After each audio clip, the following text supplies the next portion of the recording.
ई-लाइट study platform पर आप सभी का पुनः स्वागत है। इस सीरीज में हम डिस्कशन कर रहे हैं Himachal Pradesh police constable coaching के बारे में। आज हम बात करेंगे जो पिछले वर्ष प्रश्न पत्र इसका पुलिस का आया था, उसी में से कुछ प्रश्न आज हमने फिर से आपके लिए उठाकर लेकर आए हैं। इस क्वेश्चन से हम ये समझेंगे कि किस सेक्शन से कितने प्रश्न पूछे जाते हैं। Indian polity, history, economy, geography, environment, Himachal GK, current affair से कितने प्रश्न इसमें आते हैं, इसकी जानकारी आपको इस वीडियो में मिलेगी। और बहुत से नए हम आपके साथ यहाँ पे प्रश्न भी इसमें से बनाएंगे, डिस्क्रिप्शन को अच्छे से समझेंगे। कंप्लीट ही वीडियो आपके लिए बहुत इंपॉर्टेंट साबित होने वाला है। वीडियो को शुरू करने से पहले आप गूगल प्ले स्टोर पे जाइएगा, वहाँ पे आपने टाइप करना है ई-लाइट स्टडी और हमारा एजुकेशनल ऐप लॉन्च हो चुका है। आप इसे इंस्टॉल कर लीजिए। विभिन्न तरह की अध्ययन सामग्री आपको इस एक सिंगल ऐप के माध्यम से ही उपलब्ध करवाई जा रही है। देखिए, सबसे पहला प्रश्न था यहाँ पे, यदि हम बात करें निम्नलिखित में से कौन सा क्षेत्र भारत में सेवा क्षेत्र में नहीं आता है। आपको पहचानना है कि सर्विस सेक्टर के अंदर कौन सा नहीं आता है। सर्विस सेक्टर का मतलब होता है सेवा देना, मतलब आप कहाँ पर काम कर रहे हो। जैसे आप पुलिस सर्विसेज में जाएंगे तो आपकी क्या माना जाएगा, आपकी एक सर्विस माना जाएगी। देखिए, जो हमारा इंश्योरेंस सेक्टर है या बीमा है वो क्या है, सर्विस सेक्टर है। सही उत्तर बन गया इसका। देखिए, ट्रांसपोर्टेशन है, ट्रांसपोर्टेशन में ड्राइवर, कनेक्टर, मैकेनिक, ये क्या एक सर्विस देते हैं पैसेंजर के लिए, क्या करते हैं, सर्विस प्रोवाइड करते हैं। किसके अंदर आ गया, ये सर्विस के अंदर आ गया। और यहाँ पे देखिए आपके पास क्या है, आपका होटल है, रेस्तरा है, वो भी किस में आता है, सर्विस सेक्टर में ही आता है। तो यहाँ पे यदि हम बात करें जो निर्माण क्षेत्र है वो किस में आता है। देखिए, निर्माण क्षेत्र में जैसे आप किसी जैसे कच्चे तेल से जो इस्तेमाल करने वाला तेल है वो बन रहा है, वो क्या है, एक मैन्युफैक्चरिंग, हम कंस्ट्रक्शन कर रहे हैं, वहाँ पे जो एम्प्लॉइज है उनकी सेवाएं हैं, लेकिन जो वर्क हो रहा है किस में आ रहा है, निर्माण में, तो उसे सेवा में सम्मिलित नहीं किया जाता। तो right answer is here option number C. देखिए, याद रखिएगा जो हमारी इकॉनमी है उसके 3 सेक्टर है, आपको याद रखना है। पहले में क्या होता है, पहले में जैसे हमारा कृषि है, ठीक है, पशुपालन है, या हमारे पास फिर जो मत्स्य पालन है वो किस में आता है, वो कृषि सेक्टर में आता है। जो सेकंड सेक्टर है हमारी इकॉनमी का, उसमें आता है विनिर्माण क्षेत्र होगा जिसमें कंस्ट्रक्शन एटसेट्रा को सम्मिलित किया जाता है। जो तीसरा सेक्टर है हमारी इकॉनमी का, उसका नाम है सर्विस सेक्टर, ठीक है, जिसके अंतर्गत आपसे प्रश्न यहाँ पे पूछा गया था। अब आपको एक प्रश्न और पूछा जाएगा, विभिन्न तरह के कॉम्पिटिटिव एग्जाम में प्रश्न पूछा जाता है कि भारत की अर्थव्यवस्था में सबसे ज्यादा कंट्रीब्यूशन किस सेक्टर का रहता है। तो आपने उसका उत्तर करना है सर्विस सेक्टर का, ठीक है। यदि हम बात करें जब भारत आजाद हुआ था उस समय कृषि जो प्रथम हमारा सेक्टर था वहाँ से सबसे ज़्यादा कंट्रीब्यूट होता था, लेकिन वर्तमान में हमारी अर्थव्यवस्था किस तरफ बढ़ती जा रही है, सर्विस सेक्टर की तरफ बढ़ती जा रही है। अब देखिए, आपसे पूछ लिया जाता है प्रश्न विभिन्न तरह के, आपको ऐसे पता भी होना चाहिए कि हमारी अर्थव्यवस्था किस तरह की है। तो आप क्या उत्तर करेंगे, आप बोलेंगे हमारी अर्थव्यवस्था तो कृषि प्रधान देश है, ठीक है, जबकि इकोनॉमी में तो इतना कंट्रीब्यूट नहीं कर रहे हैं। देखिए, ऐसा माना जाता है जो भी सेक्टर है, जो मैंने आपको भी 3 सेक्टर यहाँ पे बताए, जिस सेक्टर से 50% तक लोगों की डिपेंडेंसी रहती है उस सेक्टर की अर्थव्यवस्था ही माना जाता है। इवन देखिए, आज के यदि हम बात करें सर्विस सेक्टर से क्या है 50% प्लस का आ रहा है, लेकिन वहाँ पे क्या है जो एम्प्लॉयमेंट है या जो डिपेंडेंसी है लोगों की 50% नहीं है। वर्तमान में भी हमारा जो देश है वो कृषि प्रधान इसीलिए है क्योंकि 50% से अधिक जनसंख्या हमारे कृषि पर ही आधारित है। यही कारण है कि भारत की अर्थव्यवस्था को कृषि प्रधान अर्थव्यवस्था भी कहा जाता है। जो हमारा देश है कृषि प्रधान देश है। क्वेश्चन नंबर 2, हिमाचल प्रदेश में निम्नलिखित में से कौन से जिले में वनाच्छित क्षेत्र सबसे ज़्यादा है। आपसे पूछा जा रहा है कि सबसे ज़्यादा जो ये यहाँ पे लिस्ट, ठीक है, लिस्ट का मतलब होता है कम, लिस्ट फॉरेस्ट कवर किस एरिया में है, किन्नौर, लाहौल स्पीति, कुल्लू और उन्ना, ठीक है। देखिए, ये प्रश्न थोड़ा सा आपकी कॉमन सेंस के ऊपर भी है। देखिए, कुल्लू और उन्ना को आप लोग छोड़ दीजिए। ये देखिए यहाँ पे यदि आप इन दोनों ऑप्शनों को देखेंगे, देखिए किस तरह से ऑप्शनों में इसका उत्तर घुमाया गया है। देखिए, आपको मैं बता देता हूँ। देखिए, कुल्लू को तो आपको बाहर करना पड़ेगा, ठीक है, फिर भी आपको देखिए इसको एलिमिनेट मेथड बोलते हैं कि किसी ऑप्शन को आपने किस तरह से बाहर निकालना होता है। देखिए, किन्नौर और लाहौल स्पीति की बात की जाए कि कहाँ पे फॉरेस्ट है, तो आप किन्नौर को भी निकाल देंगे जी, ठीक है। अब देखिए, आपका उत्तर 2 ऑप्शनों में आ गया है। फिर भी यदि आप उन्ना को देखेंगे, प्लेन है, आपको पता होगा हरियाणा में कम फॉरेस्ट्री है, उधर पंजाब में भी कम है, ठीक है। तो फिर इन दोनों के बीच में आपको संदेह हो सकता है कि इसका सही उत्तर क्या हो सकता है, ठीक है। अब देखिए, आप फिर से अपना दिमाग अप्लाई लाइए। यदि यहाँ से भी आप उसको नहीं कर पा रहे हैं, जब आप 2 ऑप्शनों में से उत्तर सही देते हैं तो 50-50% उसका चांस सही और गलत होने का शुरू हो जाता है, ठीक है। इस तरह से भी आप यहाँ तक प्रश्न को पहुँचा सकते हो। यदि आपने ऐसे 2-3 प्रश्न इसमें से निकल गए हैं और आपने उनको ठीक कर दिया तो आपको मेरिट में आप आ सकते हो, ठीक है। लेकिन आपको बता दें यहाँ पे अंडरस्टूड है कि लिस्ट यहाँ पे देखा होगा आपने, लाहौल स्पीति में क्या है, पहाड़ियाँ है लेकिन वो क्या है, ट्री लेस है, ठीक है। तो इसका सही उत्तर क्या बन जाता है, लाहौल स्पीति बन जाता है। लाहौल स्पीति के बारे में एक और याद रखिएगा, हिमाचल प्रदेश का क्षेत्रफल के आधार पर जो सबसे बड़ा जिला है वो कौन सा है, लाहौल स्पीति है। और सबसे छोटा कौन सा है ये आपने मुझे कमेंट सेक्शन में लिख के बताना है।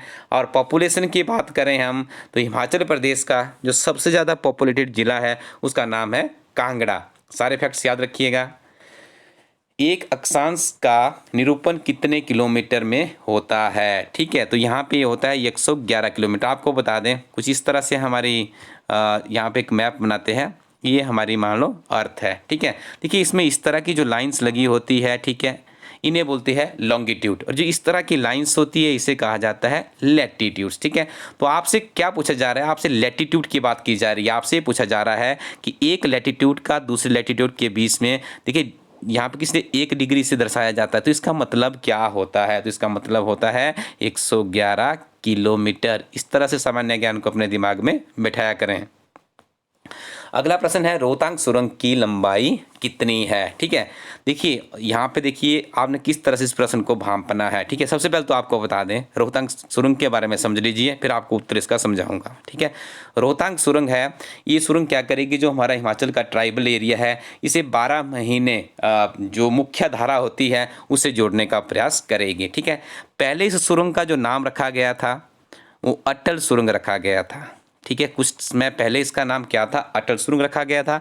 हाल ही में जब इस वीडियो में को मैं रिकॉर्ड कर रहा हूँ उससे 3 या 4 दिन पहले सेंट्रल गवर्नमेंट ने एक नोटिफिकेशन निकाली है और इस सुरंग का नाम फिर से रीनेम कर दिया है। वर्तमान में इसको जो नाम दिया गया वो क्या दिया गया है, अटल रोहतांग सुरंग इसको नाम दिया गया है। क्लियर हो गया जी। अब इसके साथ में अटल क्यों जोड़ा जाता है, अटल जी की ही दिव्य दृष्टि थी, उन्होंने कहा था कि एक ऐसी सुरंग बन जाए तो काफ़ी लंबा जो क्षेत्र है हमारा वो भी क्या होगा, मुख्य धारा से जुड़ सकता है। इतना आपका क्लियर हो गया। सेकंड चीज़ याद रखिए इसके डिस्टेंस के बारे में, ठीक है। डिस्टेंस के बारे में आपको ये बताना है, कई जगह पे आपको 8.2 मिलेगा, कई जगह पे आपको 8.5 मिलेगा, कई जगह पे आपको 8.7 मिल सकता है, कई जगह पे आपको 8.9 मिल सकता है, ठीक है। ऐसे प्रश्नों में हमारे पास एक ही टेक्निक होती है कि जो उससे सबसे सिमिलर होता है उसी प्रश्न को हम कर सकते हैं। यहाँ पे देखिए ये ऑप्शन बाहर है, ये देखिए बाहर है, 2 ही ऑप्शन है, ठीक है। तो देखिए 8.0 तो कहीं भी नहीं बैठ रहा है इसका, तो इस 8.0 की बात करें तो 8.8 यहाँ पे दर्शाया गया है। इस तरह की यदि छोटी त्रुटि इसमें देखने को मिले तो उसे इग्नोर कीजिएगा। आप इसको इस तरह से याद रखिएगा कि 8.5 किलोमीटर के आसपास सुरंग का निर्माण कर दिया गया है, जिसका नवीनतम नाम क्या है, अटल रोहतांग सुरंग नाम उसका रखा गया है। उपनिषद पुस्तकें हैं, ठीक है। 4 ऑप्शंस है, दर्शन शास्त्र की, योग की, धर्म की या विधि की। तो इसका सही उत्तर होगा दर्शन शास्त्र की पुस्तकें कौन सी होती है, उपनिषद की होती है, ठीक है, पुस्तकें होती है। जो हमारा इतिहास है 3 भागों में उसे विभाजित किया गया है। प्राचीन इतिहास है, जो बीच का है उसे मध्यकालीन इतिहास कहा जाता है, और जो सबसे तीसरा जो इसका काइंड्स होता है उससे कहा जाता है आधुनिक। याद रखिएगा इसे भी, ठीक है। इतिहास को 3 भागों में विभाजित किया गया है। जो आपका ये प्रश्न है ये प्राचीन इतिहास से संबंधित है। मुगल साम्राज्य का जब हम अध्ययन करते हैं तो उसमें देखिए मध्यकालीन इतिहास में करते हैं। मुगलों का पतन होता है, अंग्रेजों का आगमन होता है, उसे आधुनिक इतिहास में उसे पढ़ा जाता है। ये फैक्ट भी याद रखिएगा। कुल्लू सुल्तानपुर से पहले कुल्लू रियासत की राजधानी कहाँ थी, ठीक है। देखिए कुल्लू यदि बात करें तो यहाँ पे आपने एक चीज़ और याद रखनी है, हिमाचल प्रदेश की जो सबसे पुरानी रियासत थी उसका नाम था त्रिगर्त, ठीक है। दूसरी तो सबसे पुरानी रियासत है उसे जाना जाता है कुलुट के नाम से, ठीक है। तो एक कुलुट रियासत का काफ़ी समृद्ध इतिहास रहा है। यदि आपने हिमाचल प्रदेश के ऐतिहासिक पन्ने का भी पलटे होंगे तो आपको इसका थोड़ा सा ज्ञान होगा।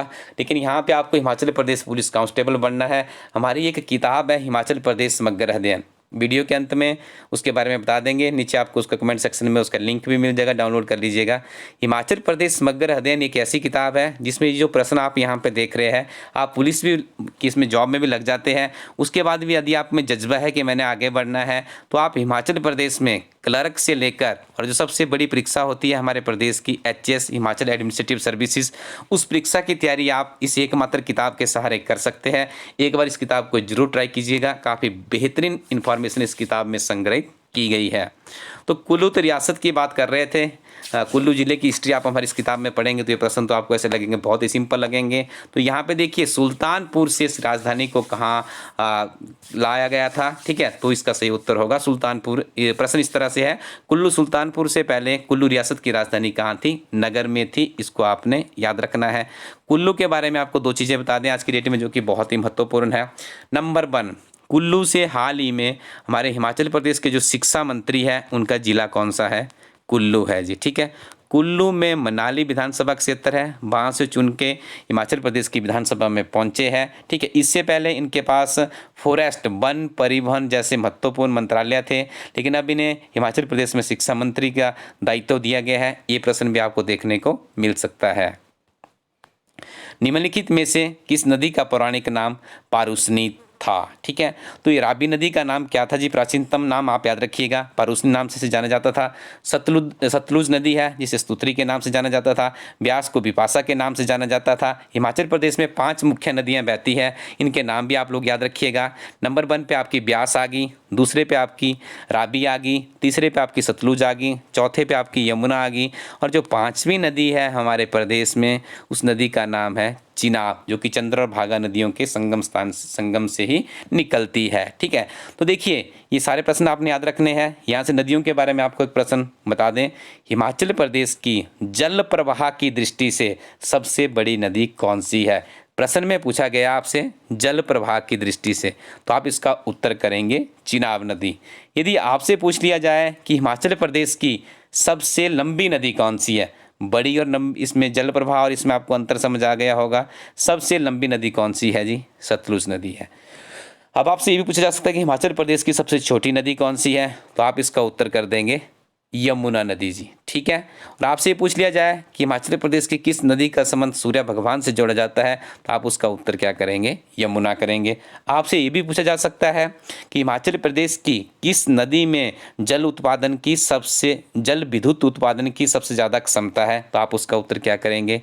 सतलुज करेंगे। ठीक है, जो मैंने आपको बुक बताया वो बहुत ही बेहतरीन बुक है। उस किताब में ये सारे प्रश्न आपको मिलेंगे। एक बार यदि आप उस किताब को सही ढंग से आपने पढ़ लिया तो ये हिमाचल प्रदेश के आप में यहाँ के पुलिस की बात करें 10 में से 10 नंबर आपके पक्के हो सकते हैं।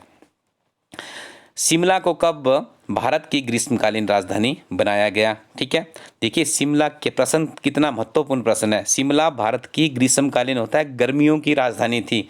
कब थी जी? ये आपको समझा देते हैं। आपको पता होगा करीब 200 वर्षों तक जो हमारा भारत है वो ब्रिटिशों के गुलाम रहा।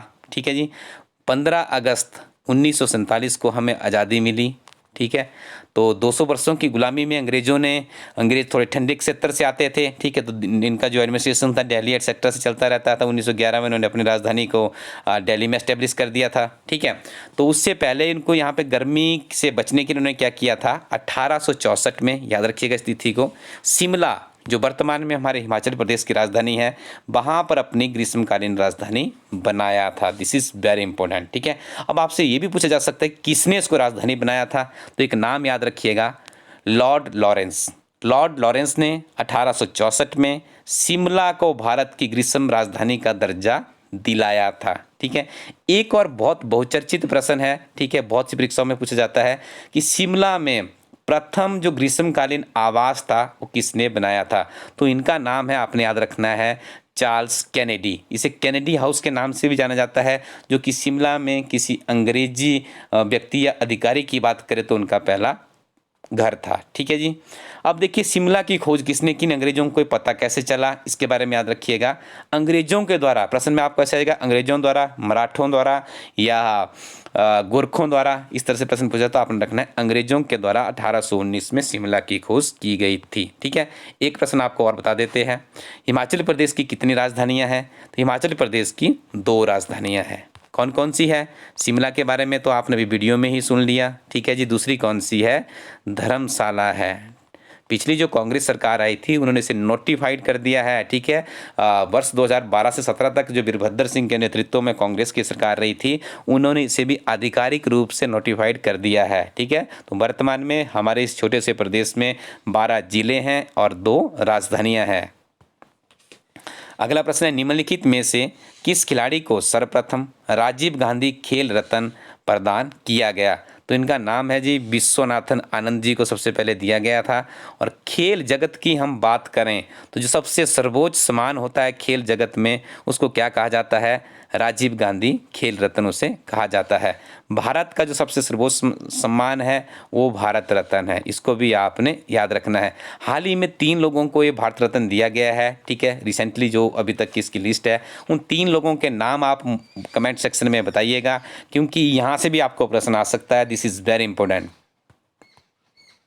रामकृष्ण मिशन की स्थापना किसने की थी? ठीक है, रामकृष्ण परमहंस या स्वामी दयानंद सरस्वती या केशव चंद्र सेन या स्वामी विवेकानंद? तो स्वामी विवेकानंद जी द्वारा किसकी स्थापना की गई थी? रामकृष्ण मिशन की स्थापना की गई थी और ये इनके गुरु भी थे, ठीक है। जागो उठो और तब तक चलते रहो जब तक कि तुम लोगों को मंजिल ना मिले, ये वाक्य किसने दिया था जी? स्वामी विवेकानंद जी ने दिया था। तो आप लोग भी निरंतर अपनी कड़ी मेहनत करते रहें और हमारे इस प्लेटफॉर्म्स के साथ में सुबह करंट अफेयर्स का वीडियो है, शाम को आपको कोचिंग का वीडियो उपलब्ध करवाया जा रहा है और भी इसमें जॉब नोटिफिकेशन विभिन्न तरह की इन्फॉर्मेशन के लिए आप हमारे साथ में बने रहिए। और एक जो स्वामी विवेकानंद जी ने कहा कि निरंतर अपने जीवन में एक इनका और बहुत ही अच्छा वाक्य, चलो आपके साथ उसको भी साझा कर लेते, कहते थे कि आपके शरीर के अंदर जितनी भी ऊर्जा है, जितनी भी क्षमता है, जितना भी है, हर अपने शरीर का जो आपका एक अंग है उसे अपने एम की तरफ आप लगा देंगे तो आपको जरूर मंजिल मिलेगी, ठीक है। तो जागो उठो और चलते रहो जब तक कि आपको सफलता नहीं मिल पाती है। एक आप लोग ऐसा हमारे लिए भी एक काम कर दिया करो, इस वीडियो के लिंक को अपने फ्रेंड सर्कल में शेयर जरूर कर दिया करें। हिमाचल की सबसे बुजुर्ग मतदाता का निधन हुआ जिन्होंने लोकसभा 2019 में मतदान किया था। करंट अफेयर से जुड़ा हुआ प्रश्न है, जो हमारी करंट अफेयर्स की सीरीज चलती है सुबह 6 बजे, उसमें हमने इस प्रश्न को कवर अप किया हुआ है, ठीक है। तो आपने इनका नाम पहचानना था। यदि आपने देखिए ऐसे प्रश्न नहीं पढ़े हैं, किसी अच्छे यूट्यूब चैनल के साथ में आप नहीं जुड़े हैं, तो आपके प्रश्न ठीक नहीं होने वाले, ठीक है। तो यहाँ पे बात करें तो इनका नाम था ऑप्शन नंबर ए यानी सारनी देवी, ठीक है। ये चुनाव कब हुए थे याद रखिएगा, मई 2019 में हुए थे। इन चुनावों के आपको हिमाचल प्रदेश के सबसे विशिष्ट बात बता देता हूं, जो हमारे यहाँ पे लोकसभा की 4 सीटें हैं, 4 में से 4 सीटें दूसरी बार भारतीय जनता पार्टी ने जीती। इससे पहले भी जो चुनाव हुए थे 2014 में 4 की 4 सीटें जनता पार्टी ने जीती थी। पुनः 2019 में जो लोकसभा के चुनाव हुए, ठीक है, 4 के चारों की 4 सीटें यहाँ पर भी किसने जीती? बीजेपी ने जीती। और सबसे विशिष्ट क्या हुआ और ये यूनिक चीज़ है, हिमाचल प्रदेश में 68 विधानसभा की सीट्स है, ठीक है। तो देखिए जो हमारे पास ये 4 सीट्स यहाँ पे हमारे पास आती है, तो करीब 1 में 17, ठीक है। आप इस तरह से इसको कर लेंगे 34 और 34, मतलब 17 क्या है याद रखिएगा, 17 विधानसभा क्षेत्रों से क्या बनता है जी? एक लोकसभा की सीट बनती है। तो मैंने आपको बताया सीट्स कितनी है, यहाँ पे 4 सीट्स है, ठीक है। टोटल सीट्स कितनी होगी, मतलब आपको यहाँ पे कंक्लूड करवा देते हैं 68 में से 4 हमारे एमपी चुने जाते हैं, जिन्होंने दिल्ली में जाके अपना सरकार के साथ में काम करना होता है, हमारे हिमाचल प्रदेश को रिप्रेजेंट करना है। हम बात कर रहे हैं सिर्फ लोकसभा की, ठीक है जी। तो जो 68 जो हमारे पास क्या है विधानसभा की सीट्स है, जब यहाँ पे लोकसभा के लिए चुनाव हुए 2019 में, तो 68 की 68 विधानसभा सीट्स में से किसको लीड मिली जी? बीजेपी को लीड मिली, भारतीय जनता पार्टी को लीड मिली। This is very important fact, ठीक है, याद रखिएगा। ऐसे ही प्रश्न विभिन्न तरह के कम्पिटिटिव एग्जाम में पूछे जाते हैं। कर्क रेखा निम्नलिखित में से किन किन राज्यों से होकर गुजरती है? ठीक है, आज आपको एक ऐसा टिप्स दूंगा, जब भी आप अपने जीवन में कर्क रेखा के बारे में सुनेंगे तो ये प्रश्न आपको कभी भी नहीं भूलने वाला है। ऐसे जितना मर्जी आप लोग रट्टा लगा लीजिए, ये प्रश्न आपको पूरे जीवन भर याद नहीं होने वाला है, मैं इसको प्रॉमिस करता हूँ। देखिए इस प्रश्न में आप अभी समझ जाएंगे कि ऐसा मैं क्यों कह रहा हूँ। यदि आपने एक टाइटल इसके लिए याद कर दिया, कर्क रेखा के लिए याद रखना है मित्र पर गमछा मार। क्या याद रखना है जी? मित्र पर गमछा मार, ठीक है। मित्र पर गमछा मार, इस शब्द को 10 बार आप बोलेंगे, 2 बार लिख लेंगे तो ये पक्का याद हो जाएगा। देखिए ये जो कर्क रेखा है ये भारत के 8 राज्यों से गुजरती है, ठीक है। ऑप्शन में देखिए जो इसका सही उत्तर है वहाँ पर भी आपको कितने राज्य बताए यहाँ पे 1, 2, 3 एंड 4 राज्य ही बताए हैं। ठीक है, जब तक आपको ये 8 के 8 राज्य याद नहीं है तो आप इसका उत्तर सही नहीं दे पाएंगे। मैंने आपको कहा था कि उम्र लग सकती है, पर फिर भी ऐसी सी चीज़ें हैं जो कि याद करना थोड़ा सा मुश्किल हो जाएगा। इसके बाद जो अगले प्रश्न आने वाले, हर प्रश्न में कैसे लॉजिक तैयार किया गया है। कर्क रेखा के बारे में आपने याद रख लिया, मित्र पर गमछा मार। देखिए क्या, मी से क्या हो गया जी, मिजोरम। त्रि से क्या बन गया, त्रिपुरा, एक ही राज्य बनता है यहाँ से। प से पश्चिम बंगाल बन गया जी। आर से राजस्थान बन गया। ग से गुजरात बन गया। एम से मध्य प्रदेश बन गया। छ से यहाँ पे छत्तीसगढ़ बन गया। और जो लास्ट के 2 शब्द है इसमें से आपको याद रखना है, यहाँ से एक ही राज्य बनेगा जिसका नाम होगा झारखंड।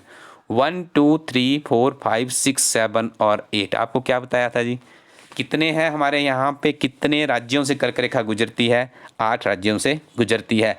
इस तरह से यदि आपने पढ़ाई की होगी तो एग्जामिनर कहाँ से भी प्रश्न पूछ ले, चाहे क्लर्क की परीक्षा की बात होगी या आईएएस की परीक्षा की बात होगी, ये फैक्ट आपका कभी भी गलत नहीं होने वाला है। पुनः एक बार रिपीट कर लीजिएगा, मित्र से क्या बनेगा जी, मिजोरम, त्रिपुरा, पश्चिम बंगाल, और उसके बाद आर से राजस्थान, ग से गुजरात, एम से मध्य प्रदेश, छ से छत्तीसगढ़, और यहाँ पे करना है आपने झारखंड। आई थिंक आपको प्रश्न अच्छे से समझ आ चुका है। नहीं आया प्रश्न समझ तो आप एक बार वीडियो को फिर से सुन लें। अगला प्रश्न, भारतीय संविधान के किस अनुच्छेद में राष्ट्रपति शासन लागू करने की शक्ति निहित है। ठीक है, पहले समझिए राष्ट्रपति शासन क्या होता है। भारतीय संविधान में प्रोविज़न किया गया है, आपको ज्ञात होगा हमारा देश एक लोकतांत्रिक देश है। विश्व का सबसे बड़ा तथा सफलतम जो लोकतंत्र है वो किस देश का है, भारत का है। मैंने शब्द क्या बोले, भारत विश्व का सबसे बड़ा तथा सबसे सफलतम लोकतांत्रिक देश है। जनसंख्या के आधार पे हम चाइना के बाद दूसरे नंबर पर है। भूमि की बात करें, क्षेत्रफल की बात करें, 7वें नंबर पर हमारा देश आता है। ठीक है, तो यहाँ पे देखिए जो हमारा लोकतांत्रिक देश है उसका जो सर्वोच्च मुखिया बनाया गया है वो किसे बनाया गया है, राष्ट्रपति को बनाया गया है। राष्ट्रपति को 3 तरह की शक्तियाँ प्रदान की गई है भारतीय संविधान में। मुख्य तौर पर यदि हम बात करें आपातकाल से संबंधित या इस तरह के जो बड़े बड़े काम यहाँ पे कर सकता है राष्ट्रपति। 3 शक्तियाँ कौन कौन सी है, आर्टिकल 352, 356 और 360। देखिए 352 को याद रखना, 4 जमा कर दिए कितना हो गया जी, 356 हो गया। 4 और जमा कर दीजिए कितना हो गया, 360 हो गया। 52 से शुरू करना है। जब हमारे देश में राष्ट्रीय आपातकाल आ जाता है, मान लो चीन भारत के ऊपर आक्रमण कर देता है, तो राष्ट्रपति क्या लगाएंगे, राष्ट्रीय आपातकाल की घोषणा करेंगे। किस अनुच्छेद के अंतर्गत, 352 के अंतर्गत। मतलब हमारे भारत की संप्रभुता अखंडता को यदि कोई खतरा पैदा करता है तो राष्ट्रपति क्या लगा सकता है, राष्ट्रपति वहाँ पे राष्ट्रीय आपातकाल लगा सकता है। क्लियर हो गया जी, मतलब 352 राष्ट्रीय आपातकाल से संबंधित है। सेकेंड इज हियर 356, 356 नंबर दे दीजिए आप लोग राज्यों को। जब राज्यों का जो संवैधानिक तंत्र है, हर राज्य में एक सरकार बनती है हमारे यहाँ पे। ठीक है, यदि वहाँ पे वो जो संविधान के द्वारा उस सरकार को जो अपने कृत्यों का निर्वहन करना है, यदि उसमें वो सफल हो जाती है सरकार, ठीक है, उदाहरण के तौर पे समझते हैं मध्य प्रदेश में कुछ समय पहले हमने देखा कांग्रेस की सरकार थी, गठबंधन कर लिया गया था, तो ऐसा हुआ वहाँ पे कि अच्छे से वो अपना एडमिनिस्ट्रेशन नहीं चला पा रहे थे, तो वहाँ पे तो राष्ट्रपति शासन नहीं लगा, लेकिन वहाँ पे राज्यपाल की रिकमेंडेशन के ऊपर राष्ट्रपति शासन वहाँ पे इम्पोज कर सकते थे। लेकिन वहाँ पे क्या हुआ, दूसरी तरफ जो शिवराज जी है भारतीय जनता पार्टी के, उन्होंने बहुमत साबित कर लिया और अपनी सरकार वहाँ पे बना ली। ठीक है, तो जब जो संवैधानिक प्रक्रिया होती है उसके अनुरूप जब कोई राज्य अपनी सरकार का संचालन करने में असमर्थ होता है तो राज्यपाल राष्ट्रपति की रिकमेंडेशन में अनुच्छेद 356 नंबर आपने राज्यों को दे दिया। राज्यों का संवैधानिक तंत्र फेल हो जाता है तो वहाँ पे राष्ट्रपति शासन लागू किया जा सकता है। तो इस प्रश्न का उत्तर भी यही था। अब जो तीसरा प्रश्न है इसका नाम है 360 नंबर, आपने याद रखना है इस अनुच्छेद का। ठीक है, 360 आर्टिकल में क्या है जी, इसमें वित्तीय आपातकाल का प्रबंध किया गया है। यदि भारत का जो फाइनेंस सिस्टम है, जो सरकार का टैक्स कलेक्ट करने का सिस्टम है, या सरकार के पास धन ही नहीं बचता है, तो देश में क्या लगाना पड़ेगा जी, राष्ट्रीय आपातकाल लगाना पड़ेगा। अब आपसे ये पूछा जाएगा कि भारत में अब तक कितनी बार राष्ट्रीय आपात लगाया जा चुका है। याद रखिएगा, हमारा भारत जिसे 200 वर्षों तक अंग्रेजों ने लूटा, आज भी इतना समृद्ध है। ठीक है, चाहे शासन व्यवस्थाएं कैसी भी रही हो, आज तक हमारे भारत में अनुच्छेद 360 के अंतर्गत वित्तीय आपातकाल लगाने की आवश्यकता ही नहीं पड़ी है। और वर्तमान में जो हमारे राष्ट्रपति है रामनाथ कोविंद जी है, उपराष्ट्रपति वेंकैया नायडू है, ये भी याद रखिएगा। नेक्स्ट वन, भारत के स्वतंत्रता संग्राम में करो या मरो का नारा किसने दिया था? करो या मरो का नारा दिया गया था राष्ट्रपिता महात्मा गांधी जी के द्वारा। एक आंदोलन आपने सुना होगा इनका, जिस आंदोलन का नाम था भारत छोड़ो, ठीक है। और आजकल तो अभी नरेंद्र मोदी जी ने भी पिछले कल एक आंदोलन शुरू किया है, गंदगी भारत छोड़ो, इसी आंदोलन से प्रेरित है। 8 अगस्त 1942 को, ठीक है, महात्मा गांधी जी ने कहा था कि मेरे जीवन का अंतिम आंदोलन है, इस आंदोलन में अंग्रेजों को हमने बाहर भिजवाना है, भेजना है, जैसे भेजना है, ठीक है। महात्मा गांधी जी ने कहा था करो या मरो, डू और डाई का नारा दिया था, याद रखिएगा। नेक्स्ट वन, हिमाचल प्रदेश के लोकसभा का चुनाव, पहला चुनाव किस वर्ष में हुआ था? देखिए, पूरे भारत की बात करें 1952 में चुनाव संपन्न हुआ, लेकिन ये प्रक्रिया 1951 में ही शुरू कर दी गई। ये इस प्रक्रिया के बारे में जब भी आप समझे, एक नाम याद रखिएगा, श्याम शरण नेगी। इस नाम से भी प्रश्न पूछे जाते हैं, बड़ी बड़ी परीक्षाओं में, एचएस में भी यहाँ से प्रश्न पूछा जा चुका है। श्याम शरण नेगी जी का संबंध है हिमाचल प्रदेश के किन्नौर जिला से।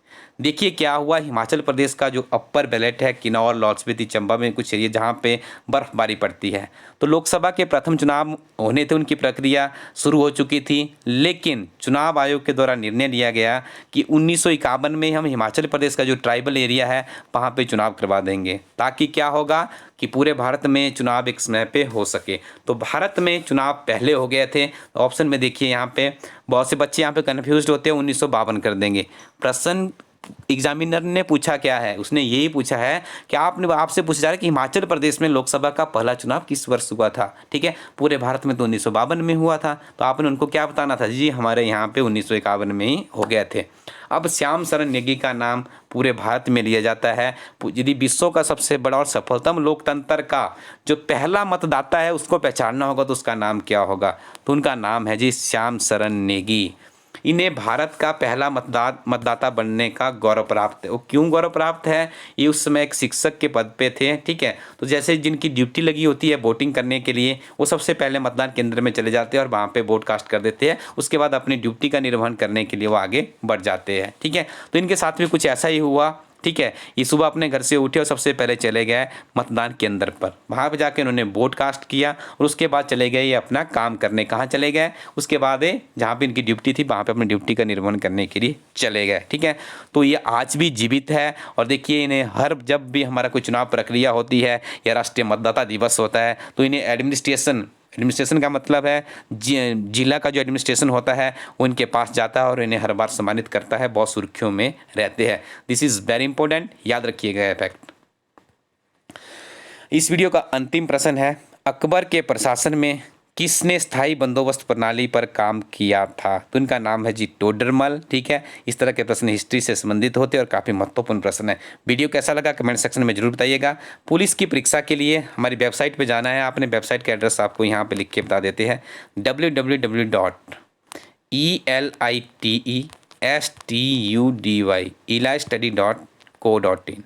इस वेबसाइट पे जाके आपको क्या मिलेगा, ठीक है। सबसे पहले तो आपको मैंने बताया कि जो हिमाचल प्रदेश की किसी परीक्षा की आप तैयारी कर रहे हैं, इस किताब को ऑर्डर कर लीजिए। कोई ज़्यादा महंगी किताब नहीं है, जीवन भर आपके काम आने वाली है और विभिन्न तरह की प्रतियोगी परीक्षाओं में आपकी सहायता करने वाली है। 10,000 प्लस क्वेश्चन बैंक कोई किताब तैयार करती है। देखिए, करंट अफेयर्स क्लर्क से लेकर एचएस तक की परीक्षा में पूछे जाते हैं। पिछले 6 महीने के 1 जनवरी 2020 से लेकर जून 2020 तक हिमाचल प्रदेश के 6 महीने के करंट अफेयर्स, 6 महीने का ही गिरिराज समाचार पत्र का सारांश, राष्ट्रीय तथा अंतर्राष्ट्रीय घटनाओं सहित करीब 3,000 क्वेश्चन बैंक इस किताब में तैयार किया गया है। अगली किताब, नवीनतम किताब है, कुछ दिन पहले से लॉन्च किया गया है। क्लर्क परीक्षा के लिए पिछले 10 वर्षों के प्रश्न पत्र व्याख्या के साथ सॉल्व किए गए हैं। 1850 प्लस क्वेश्चन बैंक तैयार किया गया है। इसी किताब को यदि अच्छे से पढ़ लिया जाए तो बहुत से जीके के प्रश्न रिपीट होते हैं, इसी किताब से संबंधित होते हैं, क्योंकि 1850 प्लस का क्वेश्चन बैंक बहुत बड़ा बैंक होता है। अब देखिए, आपने तो ग्रामर भी पढ़ना है, क्योंकि आप पुलिस में कांस्टेबल बनना चाहते हैं तो उसके लिए लैंग्वेज के भी, इंग्लिश और हिंदी के भी 16 प्रश्न पूछे जाते हैं। दोनों ग्रामर महत्वपूर्ण है। कैसे महत्वपूर्ण है, जीवन में इंग्लिश आपको आनी चाहिए, जनरल साइंस जेपीजी का ग्रामर है, ये आपकी सहायता को दूर करेगा। ग्रामेटिकल आपको सीखना है और ग्रामर से ही बहुत से प्रश्न पूछे जाते हैं। बहुत बड़ी बड़ी वृक्षों की बात भी करें, छोटी वृक्षों की बात करें तो हरियंत का ग्रामर आपको ग्रामेटिकली साउंड करेगा। अपने जीवन की यदि आपने इंग्लिश सीखनी है तो जेपीएच का ग्रामर आपकी सहायता को पूरी करेगा। हिंदी के लिए हमारे इस प्लेटफॉर्म पे आपको और भी ग्रामर मिल जाएगा, वेबसाइट को विजिट कर लीजिएगा, वहाँ से आप ल्यूसेंट का या आकाश पब्लिकेशन का ग्रामर ट्राई कर सकते हो। इसके अलावा हमारे इस प्लेटफॉर्म पे और भी बहुत सी किताबें हैं, इनके साथ में आप नियमित रूप से अपनी स्टडी को कंटिन्यू कीजिएगा। वीडियो को अपने फ्रेंड सर्कल में शेयर कर लीजिएगा। यदि आपने अभी तक हमारा एंड्रॉयड ऐप इंस्टॉल नहीं किया है, गूगल प्ले स्टोर पर जाइएगा और वहाँ पर जाके इलाइट स्टडी टाइप करना है और 5 स्टार रेटिंग करना है और अच्छी से कमेंट भी करना है। तक आपकी कमेंट से ही और आपकी रेटिंग से ही हमें मोटिवेशन मिलता है, हमारी पूरी टीम को। इसी तरह से हम आपको पढ़ाते रहेंगे। Thank you very much, keep watching elite study YouTube channel.